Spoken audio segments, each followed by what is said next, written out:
So Comey's appearing before the Senate Judiciary Committee today virtually, and his biggest argument is that he didn't know anything about the FBI investigations happening under his watch at headquarters. Are you buying his excuse?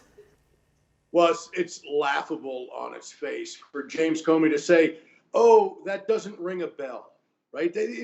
Nobody, it begs credulity. No one believes him. James Comey lost his credibility now years ago. He's never going to get it back. We're waiting for this Durham report, which is incredibly frustrating, right? Or for Durham to do anything.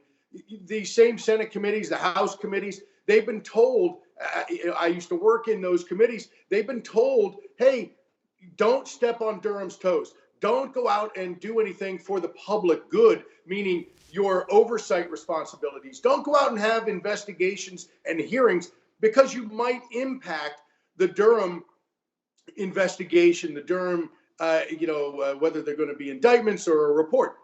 We haven't seen a thing out of Durham. And this is incredibly frustrating because the American people, we've been waiting for 4 years to figure out exactly what has gone on underneath this entire scam that Barack Obama, Joe Biden, Hillary Clinton, James Comey, the FBI director, and many others, obviously, that we all talk about, were running right out of the Oval Office. It is a crime against the United States people. It's not who we are.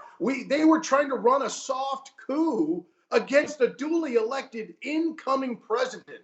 And for the gall of Joe Biden last night at the debate to talk about, Mr. President, you have to do this and you have to do that if the ballots are counted, and we have to have a peaceful transfer of power. Well, you know what? There was no peaceful transfer of power in 2016 and 17. That's exactly right. And when it comes to Durham, I too was very frustrated when I heard the report saying that no report and no more indictments before the election.